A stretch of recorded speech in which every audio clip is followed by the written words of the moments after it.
La Sociedad Española de Radiodifusión presenta... Ser... ¡Viva la radio! Podcast. Siempre. Bienvenidos a Ser Aventureros, bienvenidos a Ser Podcast. Hoy conoceremos a Felipe Gutiérrez, un sordociego, y nos contará las particularidades de viajar con carencia en la vista y carencia en el oído. También conoceremos a Eva Orue. Gracias a ella viajaremos en el Transiberiano. Ha escrito un libro y nos va a contar 1001 anécdotas de ese maravilloso recorrido que todos deseamos realizar. Por supuesto, estará Gregory con el espacio, Ángel Colina, Chema Rodríguez, un divertidísimo Ser Aventureros. Comienza en la cadena Ser, Ser Aventureros. José Luis Angulo.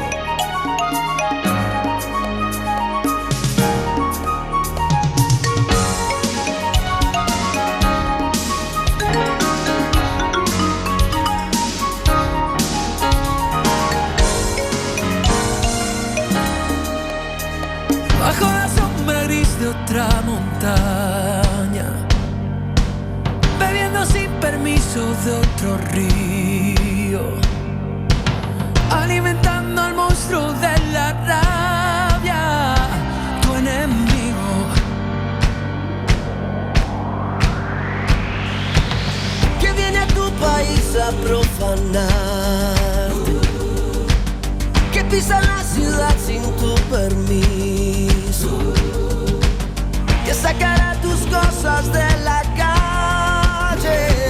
Buenos días, queridísimos oyentes del Ser Aventureros. Un programita más en agosto. Esto lo empezamos y vamos ya caminando y cuando nos queramos dar cuenta estará de nuevo el señor Ponseti a los mandos de esta nave. Como siempre, saludamos a oyentes que nos escuchan desde la península, desde Baleares, por supuesto de Canarias, de Ceuta y Melilla, y saltamos el charco, nos vamos a la costa este de los Estados Unidos, donde también nos escuchan. Todo esto iba a ser posible gracias a Fermín Agustín en la parte de la producción y a Andrés Galarraga en la parte técnica. Así que gracias a ellos, gracias a ustedes por estar al otro lado del hilo de las ondas radiofónicas, y empezamos con Ser Aventureros.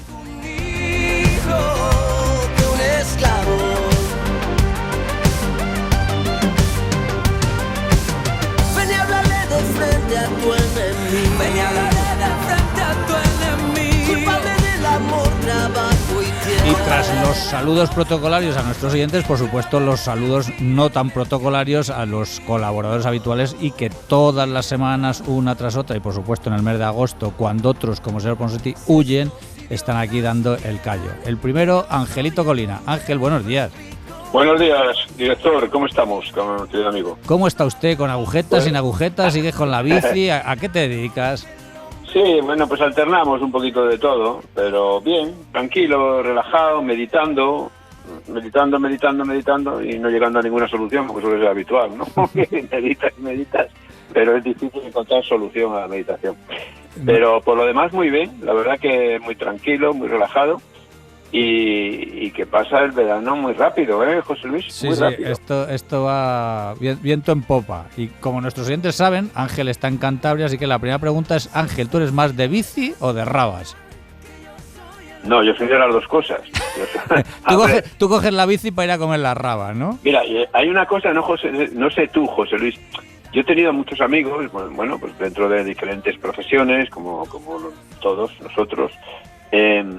Y yo, por ejemplo, me he dedicado a la fotografía y me ha encantado mi trabajo, lo he dado todo por mi trabajo, no he sido de los peores, pero me han gustado muchas otras cosas. Y he tenido amigos, por ejemplo, fotógrafos, y que solo viven para eso, es decir, solamente te hablan de fotografía y duermen pensando en la fotografía y no les hablas de otra cosa que no sea la fotografía. Y es que yo tengo una variedad enorme, me gusta mi trabajo, me gusta la fotografía, por supuesto. Pero bueno, pues me gusta el tema, la radio que hacemos, me gusta la música, me gusta la bicicleta. Y en el caso que tú me preguntas, pues me gusta la bici, me gustan las rabas y me gusta el vermú. Todo se puede, yo creo que se puede compaginar todo con moderación, ¿no te parece? Me parece una excelente respuesta. Y alguien que le gusta también un montón de cosas y es polifacético, es otro colaborador habitual, buen amigo desde hace muchísimos años, Chema Rodríguez. Buenos días, don Chema. Muy buenos días. Yo la verdad es que no medito tanto, yo me levanto ya meditado. Aquí en Vejer de la Frontera, en mi casita desde la que veo enfrente Vejer y al otro lado el mar y al fondo veo África. Y lo que más me gusta, yo sí soy de gusto único, de un solo placer, que es ir por la mañana a la venta a los Tres Carriles a comerme una rebaná algunos días y otro un mollete, con jamoncito ibérico, con un huevo frito, aceite de oliva virgen de la zona y un poquito de tomate. Y hay días, alternos días sí y día no, un huevo frito. Entonces, yo por la noche, cuando termino de comerme ese desayuno, estoy pensando cuántas horas faltan para poder desayunar mañana por la mañana y volver a los Tres Carriles. O sea, ¿Qué bandido es el Chema, macho? O sea, no hablamos de fútbol, claro. Por supuesto que no, ni de viajes tampoco. Además, Chema, ni de cine tampoco, ¿verdad, Chema? No, a mí yo ahora he centrado mi vida en decidir cada día si rebaná o mollete. Muy bien. La verdad que eso lo facilita mucho, sí. Además, con esa dualidad, Chema lleva programas y programas y programas. O sea, es un auténtico mago. Recordáis los oyentes aquella serie de los huicholes. Bueno, ha habido temáticas que han dado mucho juego y la verdad es que este desayuno de Chema, pues la verdad es que está dando... ¿Y tú, José Luis? Bueno, yo, por supuesto, toda la semana preparando el Ser Aventurero, documentándome, leyendo, bueno, buscando invitados, o sea, un sin vivir. Yo la verdad es que disfruto mucho haciendo el Ser Aventureros, pero tengo ganas de que acabe agosto y volver ya a los programas normales en los que, como vosotros sabéis, pues la verdad es que hacemos poquito. Bueno, o sea, que quieres dejar de trabajar en septiembre ya, ¿no? Sí, esa es la verdad es que hacemos poquito, sí. Pero bueno, quien no hace poquito, y vamos a hablar con él, bueno, a mí le conozco hace tiempo y me parece que es un tipo espectacular. Vamos a hablar con Felipe Gutiérrez, ahora nos lo va a contar él con más detenimiento, con más detalle. Felipe Gutiérrez es sordociego, ese tema lo conoce bien Chema, por lo tanto estoy seguro que el invitado le va a llenar de gusto y va a tener preguntas muy jugosas con él. Felipe Gutiérrez es sordociego, pero no es sordociego de nacimiento, sino ahora nos lo va a contar. Al cabo de los años él tiene un problema médico y le ocasiona pues este tema, no voy a decir problema porque seguramente no lo es, y a partir de ahí, bueno, obviamente él tiene que cambiar su vida, pero cambia la vida en algunos aspectos, en otros, como es el viajar, y por eso estamos en Ser Aventureros, un programa de viajes y aventuras, pues se adapta a esas peculiaridades que él tiene hoy en día y sigue viajando, viaja mucho, viaja bien y obviamente tiene unos puntos de vista, unas referencias diferentes a las que tenemos cualquiera de nosotros, y por eso quería hablar con Felipe. Así que, Felipe, un gustazo tenerte en Ser Aventurero. Buenos días. Muy buenos días, José Luis. Muy buenos días, familia. Bueno, además se me ha olvidado deciros, ahora nos lo va a corroborar Felipe, cuando le dije, oye, Felipe, joder, me encantaría entrevistarte para Ser Aventureros, y me dice, joder, si es que yo soy seguidor vuestro desde hace un montón de años, así que no todo podía ser bueno en Felipe, o sea que tenía que tener alguna espinita, pero sí que eres oyente nuestro, ¿no, Felipe? Totalmente, así es, José Luis. Hace muchísimo tiempo sigo escuchando, os sigo, y la verdad que vosotros, entre otros muchos viajeros, habéis sido fuentes de inspiración mía. Es que yo voy cogiendo desde todos lados, voy pillando un cachito y todo me lo quedo, y la verdad que siempre me ha encantado lo que hace, el trabajo que hacéis, y os admiro muchísimo. Bueno, cuéntanos un poquito, son palabras tuyas, tú decías hasta determinada edad, 30 y pico años, yo era normal, no lo digo yo, sino que lo has dicho tú en muchas ocasiones, y a partir de ahí cuéntanos qué es lo que te pasó y cómo te cambia la vida. Claro, es lo que tú dices. Yo hasta los 33 años pues tenía una vida como cualquier, digamos, persona, con los sentidos al 100%. Tenía mi trabajo, entraba, salía, trabajaba en el aeropuerto de Málaga, que eso, como yo digo, una pequeña conexión entre pantallas con miles de destinos. Y un día de Reyes, un 5, si no me equivoco, un 5 de enero del 2013, pues me dicen que tengo un pequeño cupo en la cabeza, un tumor cerebral de 3 centímetros y pico en el tumor cerebral, y me dicen que el cual pues que me ha afectado bastante, sobre todo a la audición. Yo entré a quirófano sabiendo que iba a perder la audición, pero cuando salí, aparte de no escuchar nada por el lado derecho, tenía una baja visión bastante pronunciada. Y ahí fue ya cuando empezó todo. Ahí fue cuando empezó ya todo, y el tema de la aceptación y todo. Por eso. Claro, y imagino que al principio duro, imagino que hacerse a ese nuevo tipo de vida, y bueno, yo te conozco y sé que eres un tipo positivo, alegre, divertido y que desde luego te lo pasas bomba viajando para allá donde vayas. Claro. Eso es lo que me ayudó mucho, el tema de mi forma de afrontar la vida, esa positividad, ese sentido del humor, que me río de mí mismo, de mi sombra y de todo lo que me pasa, y a todo le encuentro algo positivo, incluso, digamos, a esto que me ha pasado ahora, pues le he encontrado lo positivo que me ha permitido hacer lo que más me gusta en la vida, que es viajar. Algo que yo, como yo digo, nací viajando, porque desde chiquitito mis padres me han llevado a Marruecos con 3 años, yo estaba ya ahí por Tánger, por Asila, por Chagüen, por toda esa zona, correteando con un micaco y alucinando.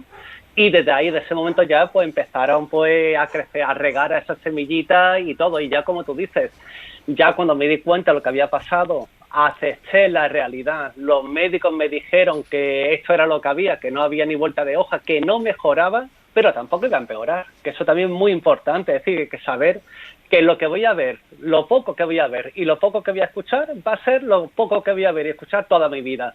Y eso ya el momento ya me di cuenta de esa realidad, obviamente después de mucho sufrirlo, de mucho pelear, de mucho llorar, pues ya me di cuenta de que esto era lo que había, que se acabó el pataleo y que quedaba tirar para adelante, y pensar todos los días que quería viajar, que el temor que si podía seguir viajando, que a ver cómo a ver de qué forma lo podía hacer, a ver si era capaz, pues todo eso fueron miedo e incertidumbres que me vino a la cabeza hasta que me lancé a la piscina.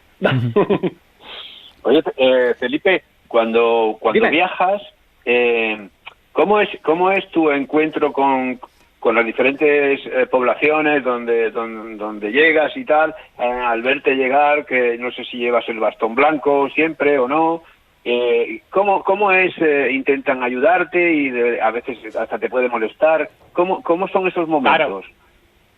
Claro, para empezar lo que tú dices, yo llego con mi bastón blanco y rojo, que es el que identifica a las personas con sordoceguera, ¿vale? Y eso para mucha gente, y sobre todo en ciertas zonas del mundo donde no está acostumbrado mucho a ver turismo, es una sorpresa. No sabes lo que es. Ahí me han llegado a decir que si soy un oráculo, que si eso es un radar, que me han dicho infinidad de cosas. Y obviamente se sorprende muchísimo que una persona con mi sordoceguera, es decir, que pues yo tengo ceguera total en el ojo derecho, en el izquierdo veo un 40% más o menos y sordera total en el oído derecho. Y que pueda viajar solo de la forma que yo lo hago, un poco a la aventura. Y se sorprende mucho, pero al final, pues como yo digo, yo me apoyo mucho en las personas que me encuentro por el camino. En todo aquello, ya sean gente local, sea viajeros que me ayudan, que se ofrecen echarme una mano, y en otro momento que yo soy el que decido, venga, déjame que tire yo solo, que camino un poco, que haga un poco de camino en solitario, que es como realmente aprendo y como aprendo y me voy realizando yo mismo. Y se aprende a llegar un poquito más lejos siempre. Felipe, muy buenas. Mira, yo soy Chema. Yo tengo una hija sordociega y ¡anda! Ella lo pasa, sí, ella es sorda total al 100% y tiene un pequeño resto visual, ¿no? Y ella sí. A la sordoceguera se llega por muchas vías diferentes, es una singularidad, una afectación de los sentidos que puede ser congénita. Digo, para explicarle un poco a los oyentes, ¿vale? De cuál es el contexto de la sordoceguera. Que hay personas que nacen con sordoceguera congénita, que se llama, y nunca han visto ni han oído nada, y para ellas las mediadoras y los mediadores y las personas que trabajan con ellos tienen que interpretarle el mundo desde cero y tienen que explicarle lo que es un avión, lo que es una silla, lo que es un coche y tal, y luego hay personas como tú, o como el caso de mi hija, en el que tenéis ese resto visual y ese resto auditivo. En el caso de mi hija no auditivo, pero hay una cosa muy interesante en todos vosotros, y es el deseo y la necesidad de ir cada día ganando un poquito de terreno, de ir cada día acercándose un poco más, a hacer algo más, a tener un poquito más de independencia. ¿Cómo es esa batalla diaria tuya para ganar terreno a tu dificultad? Ese es el tema, es lo que te he dicho. Para empezar, te digo, Chema, que lo has explicado muy, muy, muy bien, porque por desgracia la gente tiene muy poco conocimiento sobre la sordoceguera, y lo que tú has explicado es perfecto y no hay que ponerle ni quitar absolutamente nada.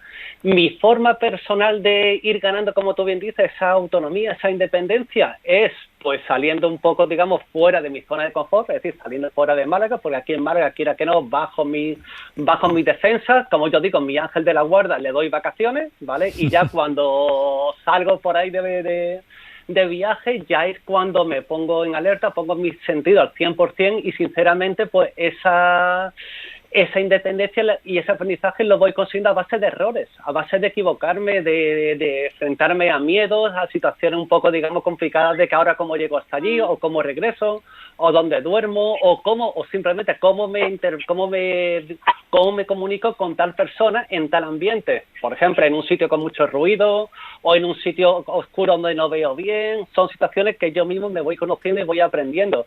Y eso es lo que me hace, pues, aprender mis truquitos, pues, para tirar para adelante directamente. Pero tú vas solo siempre, no llevas un mediador, una mediadora cerca, no, siempre viajas solo. Sí, yo viajo solo porque tengo un resto visual que me permite viajar solo y un resto auditivo obviamente de un 50% que lo tengo corregido por el audífono, pero por regla general suelo ir solo, salvo en ciertas circunstancias, obviamente, que llevo más que nada un acompañante, que ese acompañante puede ser otro viajero, un local o cualquier persona que me ayude pues a llegar hasta tal sitio o hacer un trekking o hacer cualquier tipo de actividad que hay. Obviamente yo sé que yo solo no puedo, yo conozco mis límites, yo sé que no me puedo meter yo solo en la selva o no puedo ir yo solo en la montaña, ya no porque me pierda, sino simplemente porque sé que voy a dar 3 pasos o me la pego o me pierdo y la lío, obviamente. Claro, Felipe, dime. No, termina. No, que eso, que es tener, ser un poco consciente hasta dónde puede llegar uno y saber a quién pedir ayuda. Claro, y es otra cosa que yo he aprendido, cómo pedir ayuda. Por ahí iba la pregunta, es decir, ¿cómo decides tú los destinos que vas a ir? Porque a lo mejor nuestros oyentes están pensando, pues bueno, está muy bien, pues yo qué sé, viajas por Europa, vas a un museo, bueno, pues vas a un concierto, pero es que has hecho cosas que no son tan fáciles como, por ejemplo, estar en la Amazonía ecuatoriana. Es decir, ¿cómo decides los destinos? ¿Qué es lo que te llama para ir a esos lugares? Y como tú bien dices, hay lugares donde obviamente vas a necesitar a alguien que te ayude. Claro. Cuéntanos. Yo voy un poco sobre la marcha. Obviamente tengo mis sueños de chico, mis ilusiones, o como yo digo, un calentón que me entra y digo, venga, quiero ir a tal sitio y voy para allá. Pero normalmente tengo mis sitios un poco pensados de que me hace ilusión, como por ejemplo el 2022, que estuve 6 meses entre Venezuela y Colombia. Ahí ya poquito a poco el viaje se fue armando sobre la marcha y, por ejemplo, ahí me dio la oportunidad de pasar 15 días en una comunidad ticuna indígena del Amazonas colombiano y conocer un poco lo que es la discapacidad en lugares tan hostiles y tan remotos como, por ejemplo, puede ser el Amazonas o comunidades indígenas. Y esa es otra cosa de las que yo hago, es dar un poco de luz a través de mis viajes a tema de discapacidad, conocerla y sobre todo conocer su realidad, que es otra de las cosas que intento hacer. Decías al principio de la entrevista que eres un tipo positivo, que tienes gran sentido del humor y lo demuestra, bueno, es ese blog que tienes tú que se llama Con 2 cojones y un bastón. Sí. Cuéntanos, ¿qué es lo que nos vas? Yo lo he mirado, por supuesto, pero ¿qué es lo que vas colgando en ese Con 2 cojones y un bastón? Ahí en ese blog, tanto en ese blog como en redes sociales, como en los vídeos que subo en mi canal de YouTube, voy mostrando mis viajes de persona con sordoceguera que viaja sola por el mundo, ¿vale? Es decir, mi forma de ver, de sentir el mundo, porque me apoyo mucho en los olores, en los sonidos, me gusta mucho tocar las cosas y voy narrando un poco cómo es mi viaje así. Y como te decía antes, José Luis, pues ya aprovecho cada vez que llego a un país o a una zona, intento contactar con comunidades de personas con discapacidad visual para conocer su realidad y darle un poco de visibilidad a través de mis redes sociales, simplemente para que la gente conozca un poco cómo es la discapacidad visual a lo largo del mundo, que no es tan sencillo y tan fácil como aquí, por ejemplo. Uh-huh. Y obviamente intentar que a través de mis redes, de mis consejos, mi forma de viajar, otras personas con discapacidad, ya sea visual o cualquier tipo de discapacidad, se atrevan a salir de su zona de confort y luchen por sus sueños, que viajar es posible, simplemente es saber adaptarse. Que otra de las singularidades de las personas sordociegas es el hecho de que desarrolláis, al tener el oído y la vista, pues en tu caso tienes restos, pero bueno, pues son solo esos restos, es el resto de los sentidos, el olor, el olfato, el tacto, ¿no? Fundamentalmente, como antes lo has nombrado, ¿no? Pero abunda un poco en eso. ¿Cómo se ha desarrollado en ti en los viajes esa necesidad de ir oliendo, tocando, degustando las comidas? Para las personas sordociegas son muy importantes. ¿Cómo se ha desarrollado eso en ti? Sinceramente, yo no he notado que eso en mí haya mejorado o se haya aumentado o algo. Yo simplemente veo que es algo que me apoyo mucho en los olores, en los sonidos, como tú dices, en escuchar conversaciones, y es algo que es lo que va haciendo mi viaje. A lo mejor cuando llego a un sitio empiezo a caminar, siento un olor o un sonido y hace ya que me desvíe de mi camino, porque la verdad que soy una persona muy curiosa y cualquier cosa me llama la atención y hace que me desvíe del camino para ver qué es eso. A lo mejor ese olor, o a lo mejor voy por un sitio y veo ahí un montón de cosas que no identifico, pues me quiero acercar, quiero toquetear, con permiso obviamente, a ver un poco lo que es. Y es más que nada la curiosidad lo que me lleva a todo eso. Y que, como te decía antes, cuando viajo, yo la cabeza, para bien o para mal, ¿vale?, va a 1000 por hora. Mi resto visual pendiente del suelo, de la gente que hay al lado para no tropezarme y liarla, de los sonidos de la calle, de los olores, de todo. Mi cabeza siempre, para bien o para mal, la tengo a tope. Y eso es algo a mí que me gusta, porque me hace estar siempre activo. Felipe, ¿qué le dirías a una persona que en X país, me da lo mismo, en X ciudad del mundo, te diga, no, es que este lugar no es para ti?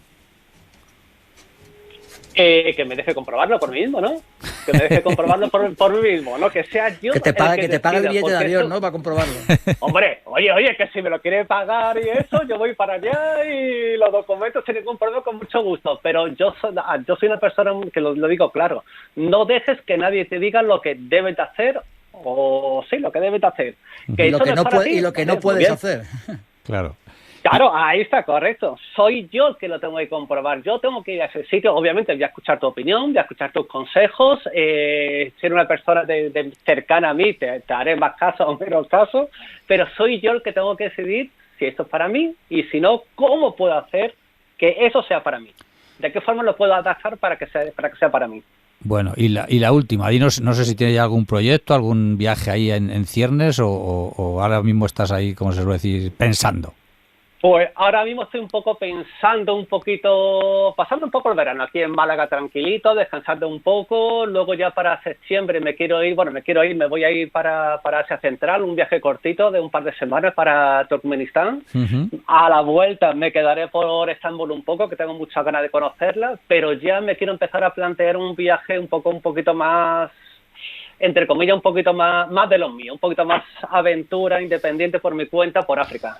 Bueno, me ha hecho gracia cuando he hecho un viaje más de los míos, más de aventura, porque Turkmenistán no parece que sea un sitio muy fácil. No, pero bueno, pero un viaje corto que vamos, digamos, con gente y ahora que le tengo muchísimas ganas, voy con amigos y ahora pues luego ya más adelante pues quiero hacer un viaje un poco más, en el sentido de los míos te hablo un poco más enfocado al tema de discapacidad visual, ya, de conocer de la realidad de a lo mejor de países como a lo mejor puede ser Mauritania, puede ser Mali, puedes conocer todo eso y que son sitios que tengo muchas ganas.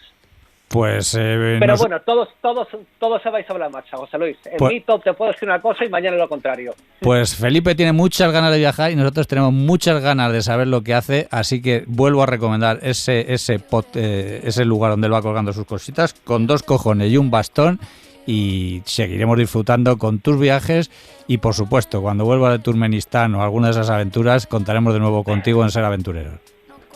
Pues nada, muchísimas gracias por todo, ¿vale? Un abrazo, Felipe. Un abrazo. El placer es mío. Adiós. Hasta luego, adiós. Chao. Por un besito hago cualquier cosa. La novia suya me pone celosa. Y aunque es hermosa, ey, no te va a tratar como yo. No te va a besar como yo. No está tan rica así como yo. Ella es tímida y yo no con estas ganas que tengo yo. Me atrevo a comérmelo todo. Hoy estás jangueando con ella, pero después tal vez no.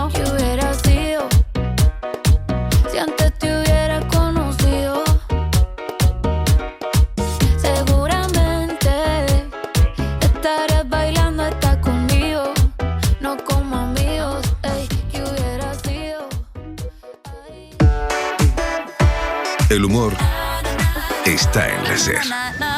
A veces nosotros somos nuestro peor enemigo. Sí, exactamente. Usted se valora muy poco. Muy poquito. Y debería valorarse más.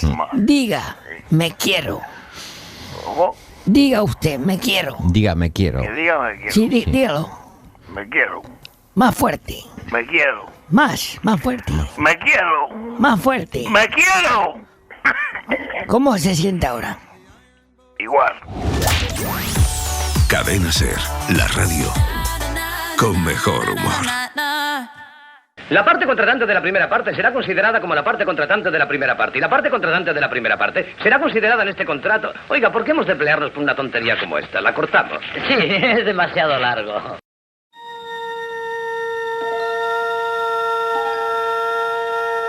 El espacio, la última frontera. Hasta alcanzar lugares donde nadie ha podido llegar.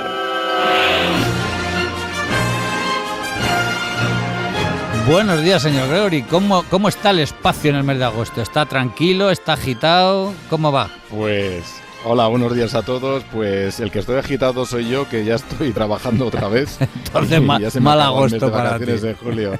O sea que, y el resto del cosmos, pues bueno, bastante tranquilo, aunque se va a agitar a partir de ahora porque, mira, hoy os pensaba contar que por fin España, que este año ha creado su primera agencia espacial, pues va a liderar por primera vez una misión de la Agencia Espacial Europea, una misión entera. Y esto significa que vamos a hacer, de manera, las empresas españolas y los ingenieros españoles van a construir un satélite que va a llevar una cámara para fotografiar lo que no se puede fotografiar. Imagínate ese salto cuántico y científico, ¿no? Porque va a fotografiar esta cámara la materia oscura, es decir, lo que no se ve, porque lo que vemos, que es la materia visible, es apenas una pequeña parte del universo. Más del 60% del universo está formado por energía oscura, que no sabemos exactamente todavía lo que es, y materia oscura, ¿no? Que tampoco. Pero esta cámara, que va a estar en un satélite de 400 toneladas de peso, que se va a llamar Arrakis, pues va a permitir fotografiar esa materia oscura. Yo creo que por primera vez se fotografíe la materia oscura, pues sería una noticia bastante importante y puede esclarecer muchas cosas de por qué grandes objetos del universo, como agujeros negros, como supernovas, como púlsares, actúan así, ¿no? Porque hay una materia que no vemos, que a lo mejor pues les está empujando, les está haciendo comportarse de una manera, digamos, no muy lógica a nuestros ojos, que solo vemos la materia visible, ¿no? Y ya esto es del futuro. Bueno, he dicho 400 toneladas y el satélite pesa 400 kilos, ¿eh? O sea que, como ves, las vacaciones afectan al cerebro de los periodistas también. 400 kilos, no 400 toneladas.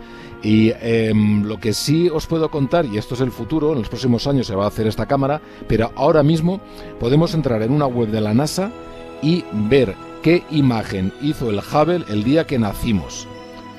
Y bueno, aquí hay un pequeño truco, porque el Hubble se lanzó al espacio en 1990, es decir, ¿qué fotografió el Hubble si nacimos después de 1990, ¿no? Es decir, todos los que nacieron después de 1990 van a poder ver la imagen que tomó el Hubble ese día, ¿no? Ese día en concreto en el que ellos nacieron, a través de una web, por supuesto, completamente gratuita. Y bueno, es un reconocimiento más a un telescopio, el Hubble, que revolucionó a finales del siglo XX y principios del XXI nuestro conocimiento del cosmos a través de fotografías, y que ahora su hermano pequeño, como ha pasado un poco con los Williams, ¿no? Nico ha superado a su hermano Iñaki, al menos en medallas de Eurocopas, y su sustituto, su hermano pequeño, que es el James Webb, que es un telescopio espacial mucho más grande, 3 veces más grande, con un espejo de más de 6 metros, pues está obteniendo fotografías muchísimo más precisas del universo, ¿no? Yo acabo de coordinar un curso de la NASA en Robledo de Chabela y nos ponían los astrofísicos la imagen del Hubble, que era preciosa, y al lado la imagen del Webb, y donde el Hubble no podía ver más que cosas oscuras, el Webb ya veías estrellas, veías un color rojizo, veías constelaciones, veías galaxias, ¿no? ¿Esto por qué lo hace? Porque el James Webb también, aparte de ser un telescopio mucho más grande, el espejo trabaja en el infrarrojo, ¿no? Entonces el Hubble trabaja como el ojo humano, en el espectro visible. Entonces en el infrarrojo se ven muchísimas cosas que en el espectro visible nosotros no vemos a simple vista, ¿no? Porque podemos ver galaxias muy antiguas que ya no existen, ¿no? Porque las galaxias, conforme van envejeciendo, va pasando el tiempo, pasan del espectro de luz visible a la luz infrarroja. Por eso, por ejemplo, y acabo con este último dato, si tú no quieres nada más, por eso sabemos cuánto de lejos está una galaxia, ¿no? Pues se averiguó precisamente por un científico, siendo cuanto más situada esté la imagen obtenida en el infrarrojo, más lejos está, ¿no? Y esto es lo que ahora mismo está viendo el James Webb, y de hecho el James Webb ha visto la galaxia más antigua detectada hasta ahora, que nació cuando el universo era un bebé, pero como va a seguir trabajando, va a encontrar, se espera que encuentre galaxias todavía más antiguas. Estamos hablando de galaxias, y aquí si no me equivoco, de más de 13.000 millones de años, ¿no? O sea que estamos hablando de galaxias muy tan antiguas que ya no existen. Que la luz ha tardado tanto en llegar a la Tierra que ahí no hay nada, ahí habrá otra cosa, pero esa galaxia no. Pues con eso nos quedamos. La sección de Gregory, todos nuestros oyentes saben Nunca que fue tan larga la sección de Gregory, también te diré. Sabemos que es del espacio, pero es que es pura magia y puro entretenimiento. Así que ojalá, y aquí le echo un guiño a Angelito Colina, ojalá pronto tengamos fotografías de esos lugares que tú has dicho, de esa materia oscura, de esa materia muy complicada de determinar. Así que hoy nos quedamos con esa buena noticia. Gracias, Gregory. Un abrazo. Un abrazo, chiquitín. A todos los terrícolas. Venga, hasta luego. Llorando por mí te vieron. Déjame decirte, se ve que él te trata bien, que es todo un caballero. Pero eso no cambiará que yo llegué primero. Sé que te va a ir bien, pero no te quiere como yo te quiero. Puede que no te haga falta nada, aparentemente nada. Bueno, pues desde el espacio exterior, desde el mundo de las estrellas, nos venimos a algo mucho más terrenal, algo mucho más cercano a nosotros, y nos vamos a hacer un viaje en tren. Nos vamos a viajar por el Transiberiano. Y nos vamos de la mano de un libro, de la mano de un autor, aunque el libro está escrito a 4 manos, y nos vamos con el libro En el Transiberiano, una historia personal del tren que forjó un imperio. Autoras Sara Gutiérrez, médica, oftalmóloga, y Eva Orue, periodista, y muchos de vosotros al menos el nombre la conoceréis porque es la actual directora de la Feria del Libro de Madrid. El libro está editado por Reino de Cordelia. Y bueno, tenemos con nosotros a Eva, así que la vamos a estrujar todo lo que podamos para que nos cuente cómo es eso de viajar en el Transiberiano, que en su caso fue un viaje hace unos cuantos años, 1994, pero ellas tienen, tanto Sara como ella, Eva, mucha relación con ese país. Así que buenos días, Eva. Hola, ¿qué tal? Muy buenos días a todos. Hola, buenos días. Bueno, ¿habrá cambiado algo el Transiberiano desde 1994 cuando hicisteis vosotros ese viaje? Seguro que sí. Nosotras lo hicimos en un tren normal, uno de tantos que recorrían entonces Rusia, muy parecidos a los que habían surcado el territorio soviético. No hay que olvidar que en 1994 Rusia era un país apenas independiente, 2 años y medio desde la disgregación de la Unión Soviética, y después de algunos años llegaron a recuperar trenes de lujo que nosotras ni vimos, ni conocimos, ni por supuesto visitamos, así que tiene que haber algo distinto. Por un momento sopesamos la posibilidad de repetir el viaje con el fin de establecer algún tipo de comparación, pero hubo una razón poderosa para no hacerlo. En febrero del 22 Rusia invadió Ucrania y decidimos que no era ni el momento ni el país que queríamos visitar entonces. Y por otro lado, queríamos recuperar el viaje tal y como lo hicimos, y que nos da pie a una historia personal, pero también a una historia, la de ese tren que efectivamente forjó un imperio. Claro, porque lo primero que hay que decir es que el Transiberiano no existe. Bueno, es un pequeño juego. Cuando nosotras decimos, cuando cualquiera dice el Transiberiano o voy a hacer el Transiberiano, inmediatamente nos viene a la cabeza el Oriente Express o el Transcantábrico, es decir, un tren, un convoy. Exacto. Pero en realidad, en origen, el transiberiano es una vía. Quienes lo formularon al principio, a finales del siglo XIX, hablaban de la Gran Vía Siberiana. Transiberianos en realidad hay muchos, el transmongoliano, el transmanchuriano, el que hicimos nosotros, que llega hasta Vladivostok siempre por territorio ruso. Hay un segundo transiberiano por encima del lago Baikal. Entonces, el transiberiano no existe, pero hay muchos transiberianos, hay muchas vías que cruzan Siberia. Correcto. Yo he tenido la oportunidad de viajar en el transiberiano y bueno, para los extranjeros... desde hace años pues viajar en avión es relativamente económico en ese tremendo, gigantesco país, pero para los rusos, para los soviéticos, el tren es muy barato. Entonces, lo que decías tú, hacer un Moscú-Vladivostok de 7 días, el tren se convierte en un hotel, en un supermercado, en una casa. Es tremendamente divertido. Chema también ha viajado en el transiberiano, así que cuéntanos, porque tendréis 1000 o millones de anécdotas en este tren. Sí, nosotros lo hicimos, como apuntabas, en 1994, ahora hace justo 30 años. Éramos extranjeras, pero apenas. Sara llevaba algunos años ya viviendo primero en la Unión Soviética, viviendo y trabajando. Es oftalmóloga, había hecho la especialidad allí, estaba desempeñándose en un instituto de microcirugía ocular en Moscú, y yo era corresponsal, llevaba apenas un año cuando hicimos el viaje. No era especialmente caro entonces, pero también es verdad que en nuestra idea tampoco estaba el hacerlo del tirón. Queríamos ir bajando para conocer el país, un país del que yo estaba informando y en el que las dos vivíamos. Así que nos salió un poquito más caro porque tuvimos que pagar algún hotel y algunas cosas entre medias, pero es cierto que viajar era muy barato. Hicimos, por ejemplo, paramos en Irkutsk, recorrimos el lago Baikal, acabamos en un pueblo al norte del lago, y creo recordar que la noche de hotel, y sospecho que nos cobraron más de la tarifa, eran $5 al cambio. Así que prácticamente nada. Era un tren en el que los rusos se subían no para hacerlo completo, no para hacer los 9.288 kilómetros, se subían para hacer las etapas, que son muchas. Cruza por 80 y tantas ciudades, surca 8 usos horarios, cruza ríos que son más anchos que largos son algunos ríos españoles.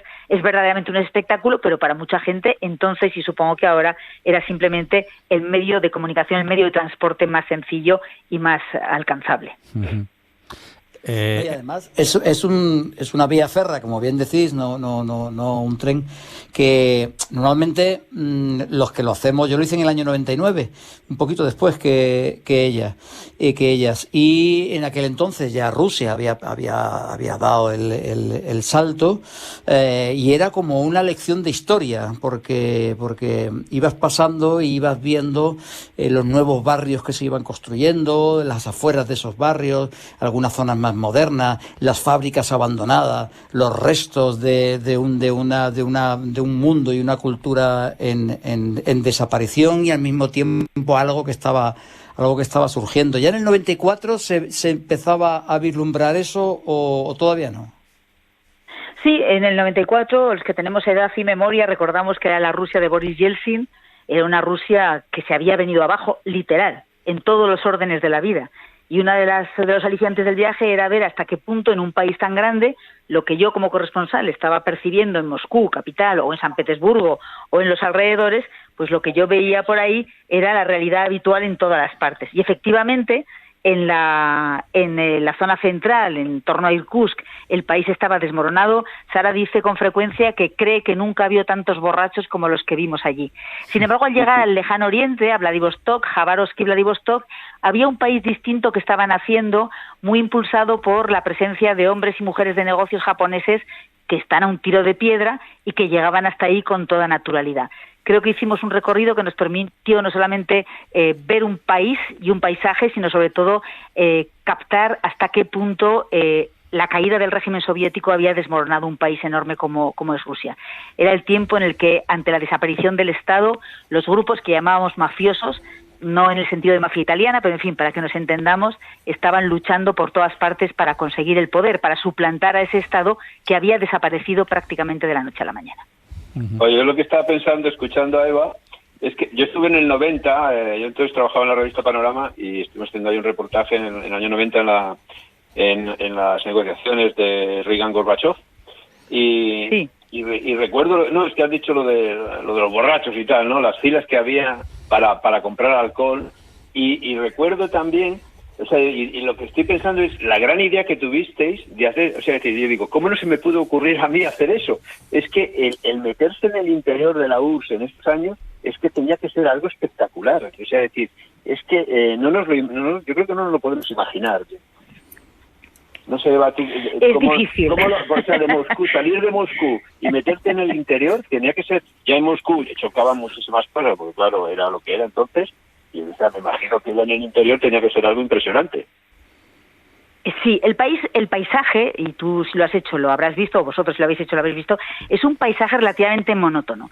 Entonces lo que cambiaba era el paisanaje, la gente a la que te ibas encontrando. Cuando llegamos a Ekaterimburgo, que es la ciudad que todos conocemos por ser el lugar donde asesinaron a los últimos zares, pero era también, y en aquel entonces a nosotras nos interesaba más la ciudad de la que había salido Yeltsin, que había nacido allí, pues era una ciudad que peleaba con sus propios fantasmas. Los grandes conglomerados se habían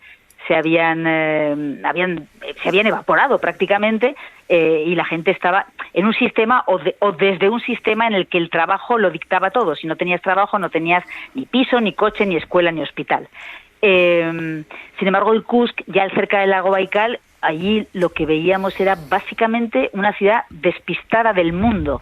De hecho, en el Baikal nos pasó algo muy curioso, y es que 2 años después, o 2 años y medio después de la desaparición de la exigencia de visado para moverte por el país, nos lo reclamaron y no tenían conciencia de que eso hubiera cambiado 2 años y medio después. E insisto, una vez que superabas el Baikal, que es quizá el momento más emocionante quizá de todo el viaje, al menos lo fue para nosotras, el país empezaba a cambiar por la proximidad de la frontera china, por la proximidad de la frontera japonesa, por la proximidad de de Corea, que son los vecinos de Rusia en aquella zona. Entonces, bueno, sí, había que viajar, había que conocer el país, porque si no, yo como corresponsal no tenía materia para informar, pero sobre todo para entenderlo algo mejor. No diré que alcancé el conocimiento absoluto, pero sí que aprendí no pocas cosas que me permitieron, creo, hacer mi tarea con más cabeza y con más sensatez. Eva, el libro, por supuesto, es interesantísimo leer todo lo que tú nos estás contando, pero luego el libro gráficamente es precioso, es decir, hay un montón de fotografías, hay dibujos, hay billetes. No sé si eso es colección vuestra particular, es la editorial la que ha buscado toda la parte gráfica, pero es una auténtica delicia, empezando por la portada, empezando por los 1001 adornos, en el mejor de los sentidos, que tiene el libro. Sí. ¿Cómo habéis conseguido todo eso? Eso es tarea de Jesús Ejido, el editor, en buena medida. La idea de una infografía o la de un dibujo que encabece cada capítulo, algunas de las imágenes históricas las buscó él, otras se las proporcionamos nosotros, y luego está nuestro propio archivo personal, efectivamente, fotografías nuestras en distintas etapas del viaje, y también el material de los billetes. Esto es Sara que no tira nada, y entonces tenía billetes, tenía lo que habíamos pagado por un hotel, tenía la parte suya en el libro. Esto me parece que es importante destacarlo. El libro está escrito, habéis dicho, a 4 manos, sí, pero en realidad transcurre por 2 vías. Sara lo que cuenta es nuestra historia personal, nuestro viaje, el viaje que hicimos en estricto orden cronológico, contando cómo nos conocimos y qué es lo que vimos en aquel viaje, y yo cuento, intercalándolo con su historia, la parte histórica, como aquel tren que lanzaron los zares en 1891, que se concluyó en 1916, cuando la Revolución de Octubre todavía no estaba en el horizonte, pero que no se ha acabado de construir nunca, porque siempre ha habido tareas posteriores, doblar la vía, electrificar el recorrido, como aquel tren forjó el imperio blanco de los zares, como ayudó a consolidar el imperio rojo de los bolcheviques, y como todavía ahora es considerado, por no sé cómo calificarlo o qué color ponerle, el régimen de Vladimir Putin como una herramienta esencial para la cohesión territorial y para la presencia de Rusia, no en el 20% del territorio europeo, que es la parte de la cabeza de este gigantesco cuerpo, sino en ese 80% asiático que hace de Rusia un país enorme. Pues como dice Eva, 2 libros, por resumirlo en un solo libro, esas historias personales, anecdóticos de Sara Gutiérrez y Eva Orue, y luego esa gran historia con mayúscula del país, del tren, de los personajes que lo formaron, y estructurado en 4 capítulos: un Moscú-Vladivostok, un Moscú-Ekaterimburgo, con esa excursión al lago Baikal en Irkutsk, un Irkutsk-Javaros y un Javaros-Vladivostok. Ni más ni menos, 9.283 kilómetros, y un auténtico anhelo para cualquier viajero el viajar por el Transiberiano. Así que repetimos el título y ya estáis tardando en ir a comprarlo. En el Transiberiano, una historia personal del tren que forjó un imperio, Sara Gutiérrez, lleva Orue y editado por Reina de Cordelia. Un abrazo muy fuerte, Eva. Muchísimas gracias y ojalá nos veamos en algún momento en ese o en cualquier otro tren. Seguro que sí, lo conseguiremos. Un abrazo. Adiós. Chao. Hasta luego. Hace días que no me encuentro bien. No recuerdo si lo hice alguna vez. Probé con todo y no me basta. Quieres hacer que no me salga. Me hablabas de un lugar que te encantaba. Te notaba bajar por mi garganta. No sé quién eres y no me hace falta. No me convence y luego todo cambia. Me abrías un champán mientras bailabas. Te escucho susurrar. Ser Historia con Nacho Ares. Jesús Callejo, tirano de Bergerac, que es hablar de una figura con nariz y sombrero. Es un icono gracias a Edmond Rostand, ¿no? Aglutinó muchísimas virtudes y muchísimos defectos, porque fue soldado, estuvo en la milicia, fue escritor, matemático, astrónomo, inventor, filósofo, en fin, un montón de cosas más, por supuesto espadachín y por supuesto narigudo y por supuesto un poco quijotesco, ¿no? Y de hecho, parte de las causas de su muerte pueden ser por la sífilis, pero también por la cantidad de enemigos que se fue granjeando, y entonces eso es lo que dicen, que ese supuesto accidente que tuvo, donde una viga sospechosamente le cae en la cabeza, pues a lo mejor no fue un accidente, sino que fue algo perpetrado por alguno de sus muchos enemigos. Las curiosidades, misterios y enigmas de la historia en Ser Historia. Con Nacho Ares. Siempre que quieras, en Ser Podcast. Vayas donde vayas, Cadena Ser. El ladrón está en el tren y el águila de la ley se encargará de él, de manera que el dinero está en su bolsillo. Pero usted vigile su bolsillo. No todo es mentira. Cuando todo el mundo está loco, estar cuerdo es una locura. Con Chema Rodríguez y todo su equipo.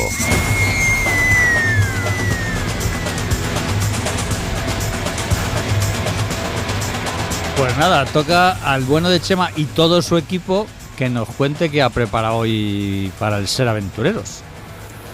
Bueno, pues todo mi equipo somos Angelito y yo, que la semana pasada hablamos de que íbamos a tener una sección especial durante este verano. La semana pasada vosotros me preguntasteis a mí sobre un destino que fue Guatemala, y esta semana Ángel y yo te vamos a preguntar a ti, José Luis, por uno que nos apetezca visitar. A mí en principio me apetecería ir a Japón, pero a ti, Ángel.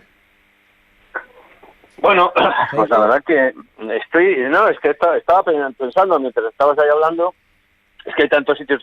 A ver, un país que no conozco y que me apetece conocer es Nueva Zelanda. A ver, José, ¿has estado en Nueva Zelanda? Sí. Vaya, pues háblanos de Nueva Zelanda. A ver, ¿qué hacemos Ángel y yo? Que nos vamos a ir juntas en noviembre a Nueva Zelanda. ¿Qué hacemos? Bueno, lo primero tenéis que quedar antes de iros al viaje para conoceros un poquito mejor. Porque como decía, pero ya nos conocemos, queremos conocerlos más a fondo. Bueno. Es que como dice un buen amigo mío, los compañeros de viaje son como los melones, que hasta que no los abres no sabes lo que te vas a encontrar. Y efectivamente, cualquier viaje, pues siempre es complicado encontrar una buena pareja en un viaje. Y bueno, lo primero, decir que Nueva Zelanda, como todos los países del mundo, son muchos países dentro de un propio país, pero quizás en Nueva Zelanda está todavía más definido. Sabemos más o menos seguramente por documentales, por lecturas, por libros, por guías, que hay dos islas, la isla grande, la isla del norte y la isla del sur. Por lo tanto, cambia la cultura, cambian los paisajes, cambia, por supuesto, la climatología y eso nos va a condicionar, y cambia que estamos en el hemisferio sur. Por lo tanto, pensando cuándo vayáis a ir, pues pensar que si vais en este mes de agosto, acabamos el Ser Aventureros y os cogéis un avión y os vais para allá, pues estaríamos hablando del invierno de allá. Por lo tanto, Isla Norte, isla tropical, donde la cultura maorí, la cultura polinésica, pues está mucho más presente, y donde pues el clima no condiciona tanto, un lugar mucho más exuberante, como decimos, mucho más tropical. Y luego la isla sur, pues es yo lo comparo muchas veces paisajísticamente. Me parece que hay 3 lugares del mundo que son muy parecidos en cuanto a paisaje. Uno de ellos es el sur de Chile, otro es Noruega y otro es Nueva Zelanda. Esos territorios inmensos, kilométricos, de valles, de glaciares, de inviernos, y vamos en nuestro verano y nos vamos a encontrar pues lugares con alguna dificultad para movernos. Y ya que estamos hablando de movernos, pues en ese aspecto es un país muy cómodo para moverse. ¿Es caro, José Luis, ese país? Bueno, no es lo barato que muchas veces hablamos de otros lugares, pues por ejemplo el sudeste asiático o algunos lugares de Sudamérica y demás. No es un país barato, es una cultura entre comillas europea, pero bueno, sí que se pueden hacer de alguna forma viajes relativamente económicos. El alquilar un vehículo, el alquilar una autocaravana, como decimos que es un lugar donde vamos a hacer muchísimos kilómetros, y el tema del camping, del alojamiento en cualquier lugar con una autocaravana, pues eso está perfectamente admitido, no hay ningún problema. Pues es quizás el mejor sistema para meterte por lugares donde no va a haber hoteles, donde va a ser más dificultoso, y si no también pues con un vehículo de alquiler. Sí, dime, Ángel. No, que estaba pensando en otra cosa. Estaba pensando en el viaje, en lo que has dicho tú de los compañeros de viaje, ¿no? Y estaba recordando, no sé por qué me ha venido a la memoria, Chema, ¿recuerdas el día este que nos encontramos en Bocas del Toro, ahí a las 12 de la noche, diluviando, bajo una lluvia y una música muy, muy amena? Pues allí estábamos Chema y yo bailando en mitad de una plaza en la que estábamos los dos solos. Yo no sé si habíamos bebido algo, yo no recuerdo muy bien, pero no sé si te acuerdas de eso, Chema. Sí, me acuerdo perfectamente y te confirmo que sí, que hayamos bebido algo, porque si no hubiésemos estado bailando bajo la lluvia tropical durante un rato bastante largo, y hasta que se empezaron a acercar el resto de la gente de la ruta Quetzal preguntando por esos dos señores de dónde habían salido. Claro. Sí, yo creo que cuando tú y yo nos movamos porque la isla del sur, José, los paisajes serían como los del Señor de los Anillos, ahí es donde Jackson rodó parte del Señor de los Anillos. Efectivamente, de hecho hay rutas turísticas y guías turísticas donde precisamente se van recorriendo todos esos escenarios naturales donde se rodó pues esa película. Hoy en día Nueva Zelanda es uno de los platós de cine donde más películas se están haciendo, más allá de que está pues evidentemente muy alejado, pero luego los precios de rodaje no deben ser tan altos. ¿Juego de Tronos se ha rodado allí también, José Luis? Hay imágenes que, o sea, hay partes que sí que se han rodado allí, porque es esa naturaleza salvaje, telúrica, donde en muchos casos lo más raro es encontrar un ser humano. O sea que sí. Yo voy a devolveros la pregunta, o voy a haceros la pregunta a vosotros. Sí, porque te está quedando muy bien la sección de Chema, la verdad, José Luis. Por eso, yo ahora quiero que participéis vosotros. Entonces, yo voy a preguntar. Empezamos la sección con el tema de los compañeros de viaje como los melones. Ángel, tú que has viajado, por supuesto, de vacaciones, pero mucho de trabajo, cuéntanos alguna persona, no hace falta, por supuesto, nombres y apellidos, si quieres darlos, pues los das, con esa persona que dirías, oye, yo con este no vuelvo a viajar en la vida. O con esta. Sí, conozco. Bueno, lo puedo contar, es decir, cuando yo entré y me era un viaje de trabajo, ¿no? Es decir, cuando yo entré a trabajar como colaborador en la revista Panorama, pues era el principio de la revista y era mi principio, digamos, de la entrada en lo profesional de verdad, en una revista buena, con mucha calidad fotográfica y tal. Yo todavía estaba un poco verde y tenía que superar esa prueba. Entonces me mandan a cubrir el rodaje del Imperio del Sol de Spielberg. Se rodaba en Pena, no sé si recordáis. Sí.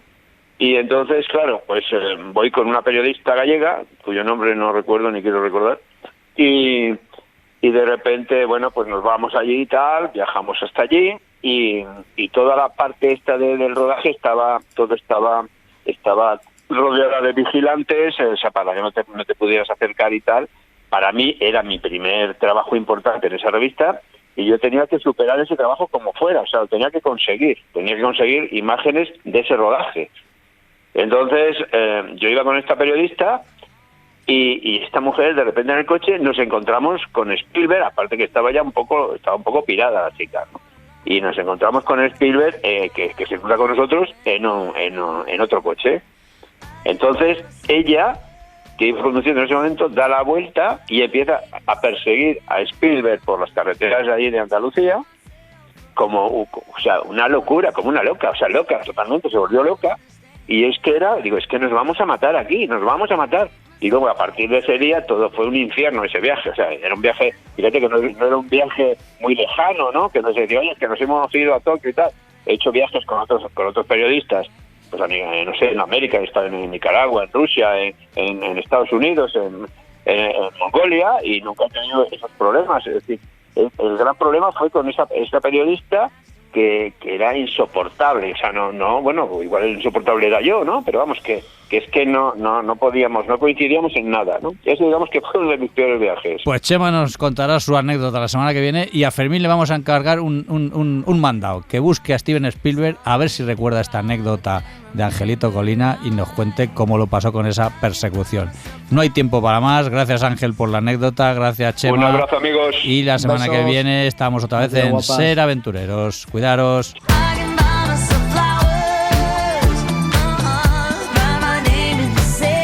Para no perderte ningún episodio, síguenos y suscríbete en la aplicación y la web de Cadena Ser y en la plataforma que prefieras. Cadena Ser. La radio.